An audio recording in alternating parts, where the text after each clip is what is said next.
Hey everybody, it's me, Trina. It is October 20. Oh, I gotta check every time.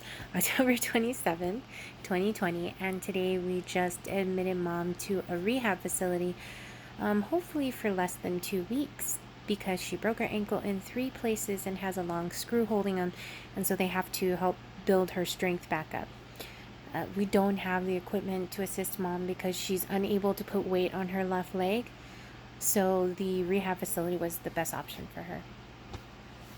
It was kind of weird uh, dropping mom to a facility to admit her and not have her here in the house, like walking into the door with dad after we dropped, after we followed her to the rehab facility and settled her in. And my dad was the only one who could go in because with COVID, the medical facilities pretty much all of the same standard, with the exception of this particular facility has a strict rule of one person per patient per day. So dad can't leave and then I tag team and go up and see her. It doesn't work that way. If he's the person that comes in first to see her, he's the only one who can see her and the only one who can come back if he leaves. So I understand it, so I'm not mad about it. I just feel sad that I won't be able to see her, and I haven't since Saturday when we Sunday when we admitted her.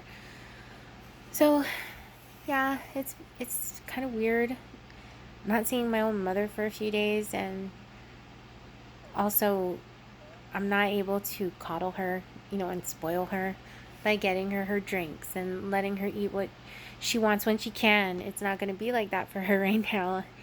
And I know that's going to be so hard. And as someone who's really protective, yeah, it's a little difficult to just be okay with letting her sleep somewhere other than home. It sounds so weird, and I know that sounds selfish too, but it is that way for me. I'm not okay. I'm sometimes I have a bout of anxiety once in a while. Um, I am sad. I am, mildly depressed, and I know that because everything I love, I don't really want to do anymore. Um, and I know that I can drive around town if I want to get out of the house, but I don't even want to do that. It was a struggle just to assist my father in driving down to where mom's at because it's further away from the house and he can't see very well at night. So Frank dropped me to the hospital mom was being discharged from so that I could drive the vehicle for dad down there, because when it got dark, and it did, you know we don't want him driving in that, especially if he can't see too well at night, even with all the eye surgery he's had. So anyways, it felt very weird to be out in public.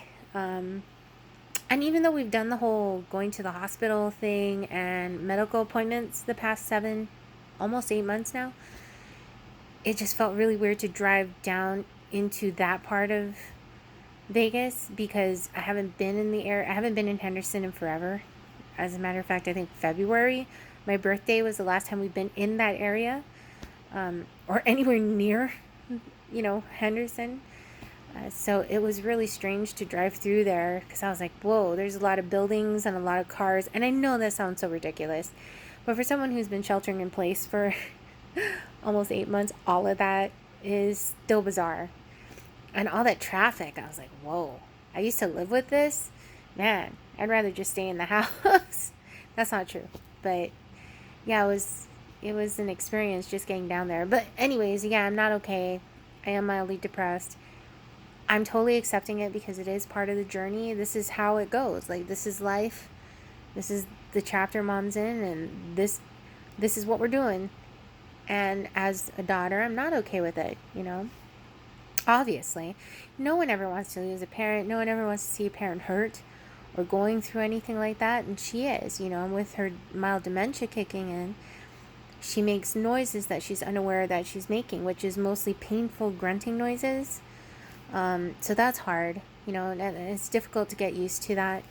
Her short-term memory is challenging. She really can't. She can interact with you and have a conversation, and then when you're done and try to talk to her, she can't remember what you said before.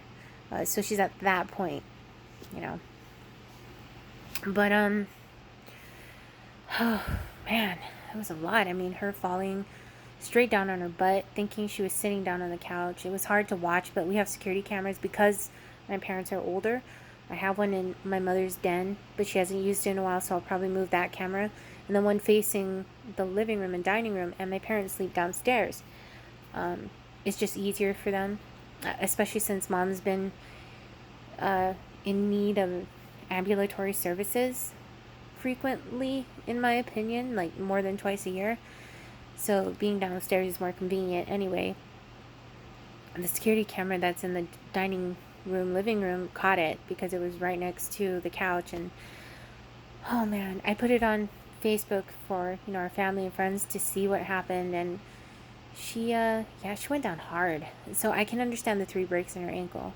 Anyways, like I was saying, this is their last chapter of life, basically. I mean, there's no other way to put it. Both my parents are in their 80s now. Mom has stage 4 cancer. This ankle breaking thing, did she really? Universe, did she need it? Everything happens for a reason. And I say that, and that includes stuff like this. So we'll see what the plan is. Whatever God has in store for her, the ankle was for a reason. It might help catch something else that's coming along. Maybe she needed a break from chemo because she has to go on chemo vacation. In other words, she can't have chemo while she's trying to heal because chemo won't help the healing process. It actually stops it. So she's going on chemo vacation, and maybe her body needed that. And that was just the way the universe wanted it to work. I don't know. Some bad things happen sometimes, and there's always going to be something good that comes out of it. And let's just hope this makes mom stronger and she's able to walk faster and maybe not use a walker. You never know. Maybe that was the good that comes out of this bad. So we'll see. I do try to stay positive. I do try to maintain an awareness of my level of depression or anxiety. And I do so because it keeps me in check. And as you can tell, I can talk without crying and stuff. But like I've said, crying's the end game. We're not there yet.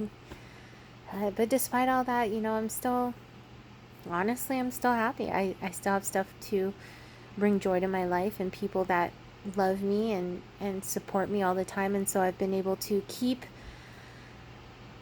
mentally stable, emotionally stable majority of the time. Yes, there are times where I feel like throwing my hands up in the air, giving up, crying, screaming, yelling, blaming somebody for all of this. But come on, who are you going to blame?